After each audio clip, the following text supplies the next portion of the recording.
কি আর বলবে, মানে বাবা মা সবসময় যেটা বলে আর কি। সেই বিষয়টা কি সেটাই তো জানতে চাচ্ছি। বিষয়টা হচ্ছে এতদিন হলো আমাদের বিয়ে হয়েছে, কিন্তু আমাদের সংসারে কোনো বাচ্চা কাচ্চা আসতেছে না। তাই নিয়ে ওনারা খুব টেনশনে আছে। তারা বলতেছিল আমরা যেন খুব দ্রুত বেবি কনসেপ্ট।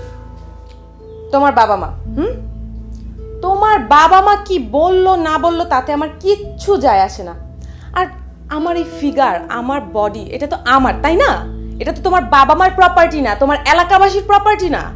তারা যা বলবে তাদের মতো করে আমি আমার লাইফ মেনটেন করবো, তাই তো? শোনো, আমি তোমাকে আগেও বলেছি, এখনো বলছি, দরকার হলে আরো বারবার করে তোমাকে সুন্দর করে বুঝিয়ে বলে দিব, আমি কারো কোনো ডিসিশন মানতে রাজি না। আচ্ছা, আমি যখন রাস্তা দিয়ে হেঁটে যাই, তাছাড়া সেটা বড় কথা নয় যে এলাকার মানুষ আমাকে কি করে দেখে, আমাকে দেখলে মাথা ঘুরে যায়, উল্টে পড়েও যায়, সেটা পরের কথা। আমার সাথে যত ক্লাসমেট আছে তাদের ফিগার দেখো, তাদেরকে দেখো আর আমাকে দেখো। আমি ওরকম পেটটা বেলুনের মতো ফুলিয়ে ফিগারটা মোটা বানিয়ে নিজেকে কুমড়ো পটাশ বানিয়ে ঘুরতে পারবো না। আমার এইসব ভালো লাগে না শুনতে, আমি কিন্তু আর শুনতে পাচ্ছি না। আসলে ওনারা তো বাবা মা, ওনারা তো একটু বলবেই, তাই না? তোমার বাবা মা প্রতিদিন তোমাকে কথা শোনায়, তাই না? এই ঘ্যান ঘ্যান প্যান প্যান প্রতিদিন আমারও শুনতে ভালো লাগে না। আজকে তোমার বাবা মার একটা বিহিত আমি করেই ছাড়বো। চলো।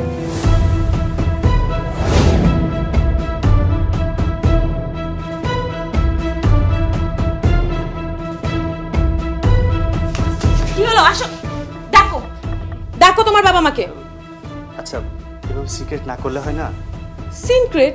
কি আশ্চর্য, সিক্রেট কে করছে? ডাকো ডাকো তাদের। আচ্ছা বাদ দাও, চলো রুমে চলো। আমি তোমাকে কি বলছি, ডাকতে বলছি না? ঠিক আছে, ডাকছি। বাবা, মা। কে? ও কি বাবা, কিছু বলবে?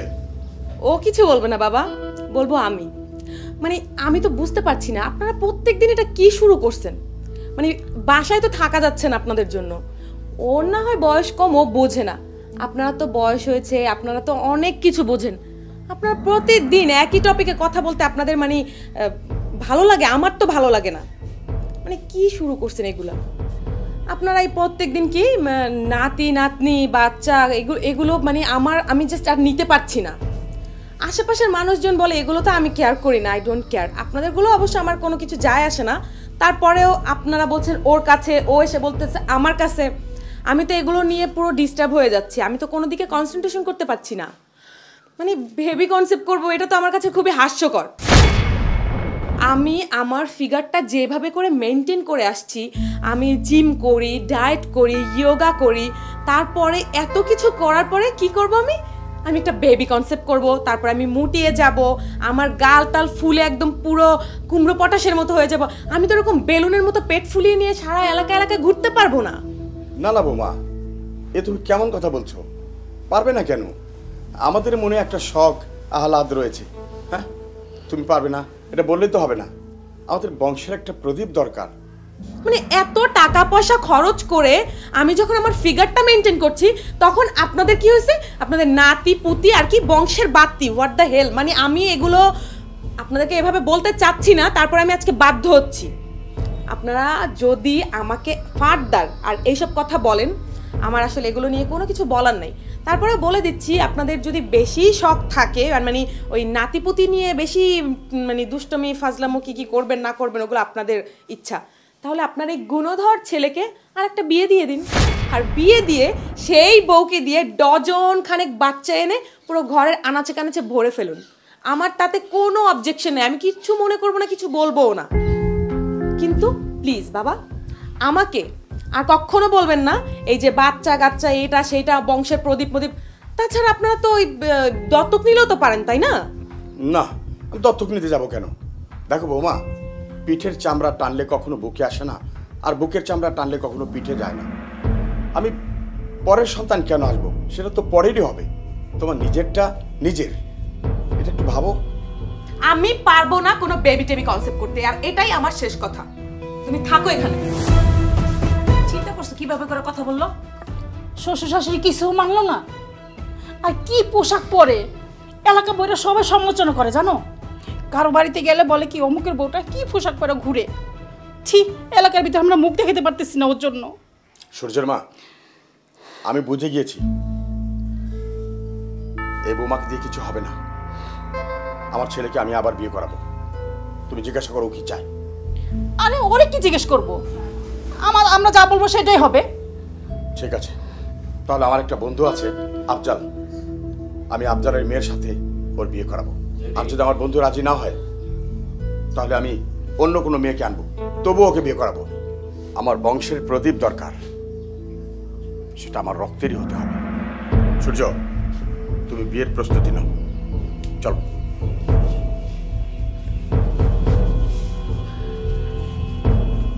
আমি এখন কি করব?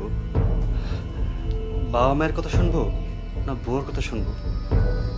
আমি তো মহা বিপদে পড়ে গেলাম। আল্লাহ তুমি জানো কি হয়। মাথায় কিচ্ছু কাজ করছে না। যা হওয়ার হবে, আমি যাই।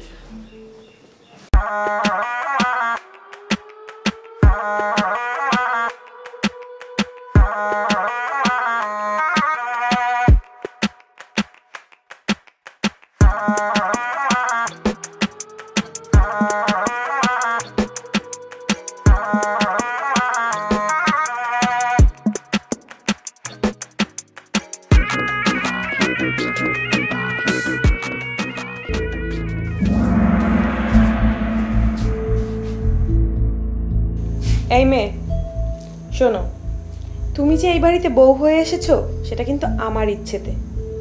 আর এই বাড়িতে আমার কথার উপরে কেউই কথা বলে না। যাই হোক, বাদ দাও। তোমাকে কেন বউ করে নিয়ে আসা হয়েছে সেটা নিশ্চয়ই তোমার অজানা নয়। তারপরও আরেকবার বলি, তোমাকে এই বাড়িতে নিয়ে আসা হয়েছে শুধুমাত্র একটা বেবির জন্য। তো আজে বাজে দিকে মন না দিয়ে যেই কাজটার জন্য তোমাকে নিয়ে আসা হয়েছে সেটাই করো। বিয়ে হয়ে বাসর ঘরে আসতে না আসতেই বাচ্চা দাও বাচ্চা দাও, যেন আমি বাচ্চা জন্ম দেওয়ার মেশিন। আর এই মহিলার সমস্যাটা কি? আগে যাক কয়দিন, তারপরটা পরে দেখব। কি হলো, চুপ করে আছো কেন? যা বলেছি মনে থাকবে তো? যাক, আজকে তোমাদের বাসর রাত, আজকে তেমন কিছু বললাম না। যাও, সূর্যকে রেখে গেলাম, যাও। আর শোনো, কথাটা যেন মাথায় থাকে।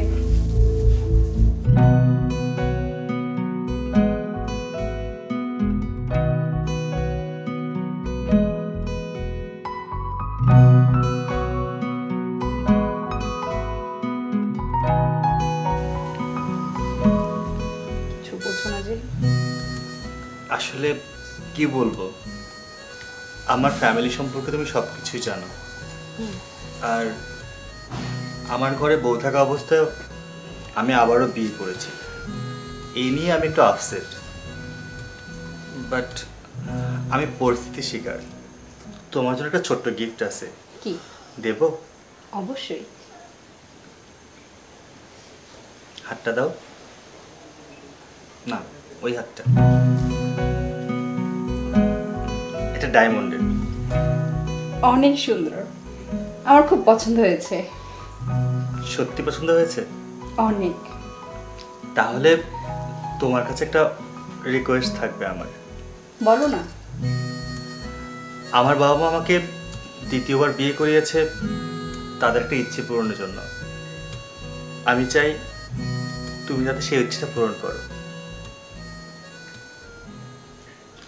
তাদের ইচ্ছেটা হচ্ছে তারা নাতি নাতনির মুখ দেখতে চায়। হ্যাঁ, আমি তোমার এবং বাবা মার সব ইচ্ছা পূরণ করব, কিন্তু তুমি আমাকে কখনো ছেড়ে দিবে না তো? না পাগল, একটা বিয়ের বন্ধন হয় সারা জীবনের জন্য। আর যারা এটা বিচ্ছিন্ন করে তারা প্রকৃতপক্ষে মানুষ না, আমার দৃষ্টিকোণ থেকে।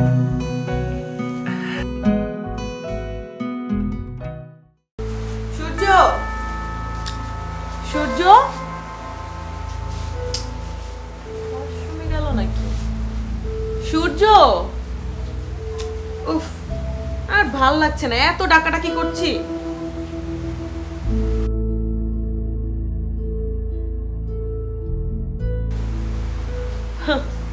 এতক্ষণ লাগে তোমার শাওয়ার নিতে? ওয়াশরুমে তো সেই কখন ঢুকেছো আর বের হওয়ার নাম নেই।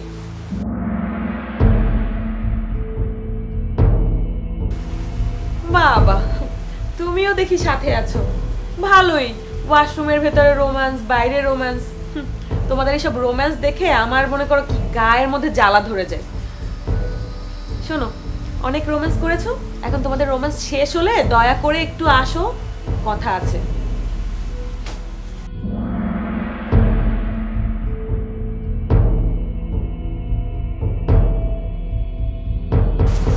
মা, সূর্য কোথায়? সূর্য তো তোমার কি দরকার? এটা কেমন কথা বললেন মা? সূর্যকে দিয়ে আমার কেমন প্রয়োজন? মানে সূর্য তো আগে একটু ড্রয়িং রুমে, ডাইনিং রুমে আসতো, এখন তো সূর্যকে দেখতেই পাচ্ছি না। সূর্যের তো তোমার খোঁজার দরকার নাই, কারণ সূর্য রুমেই আছে। আর সূর্য নতুন করে বিয়ে করছে, ওর বড় সময় দেবে না। হ্যাঁ, একটা ভালো কথা মনে করছেন মা। মা, আমি এই কথাটা নিয়ে আপনাকে একটু কথা বলতে চাইছিলাম। মানে ব্যাপারটা হয়েছে কি, মানে ওই মেয়েটা আসার পর থেকে সূর্য কেমন জানি বদলে গেছে, ওর পিছু ছাড়ে না। আর ওরা দুজন সারাটা দিন ওই ঘরটার মধ্যে দরজা বন্ধ করে কি যে করে, মানে আমি বুঝতেই পারি না। এটা তুমি কেমন কথা বলতেছো? ওই মেয়ে মানে কি? এটা ওর বউ, ওর বউর সাথে সময় কাটাবে না? মা, আপনি কিন্তু এটা ভুল বললেন। ওই মেয়েটা ওর ওয়াইফ, তার আগে তো আমি ওর ওয়াইফ। আর আপনি কোনোদিন দেখেছেন যে আমার বিয়ের পরে আমি সূর্যকে নিয়ে রুমের ভেতরে দরজা বন্ধ করে 24 ঘন্টা এরকম পড়েছিলাম? বলেন। তোমার এত কথা বলতে হবে না বৌমা, তুমি গিয়ে তোমার রূপচর্চা করো, তোমার ফিগারটারে ঠিক করো, বুঝতে পারছো? দেখা যায় কখন কোথাও কাজে লাগা যাবে তোমার, কেউ বলতে পারে না। যাও তো, তুমি এত কথা বলো না, তুমি বেরো, আমার ডিস্টার্ব করো না, যাও।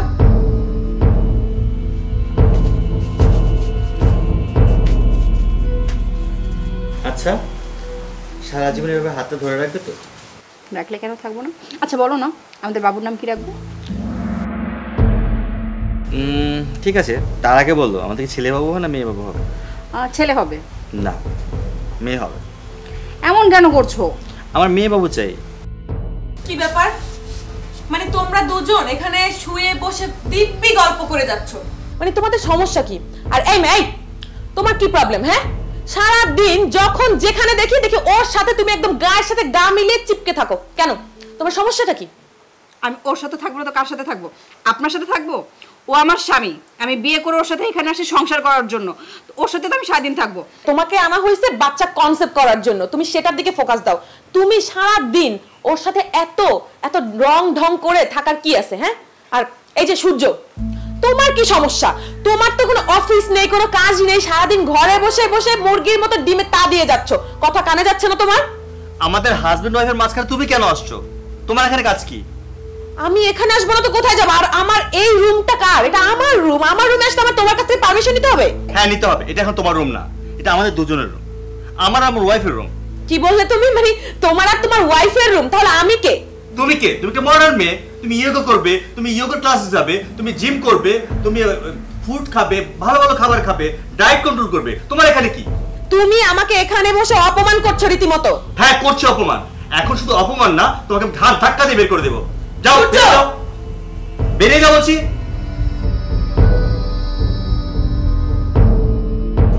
যত সব বিরক্তিকর, পাগল না, আমাদের মাঝখানে ডিস্টার্ব করতে আসছে। বাদ দাও না।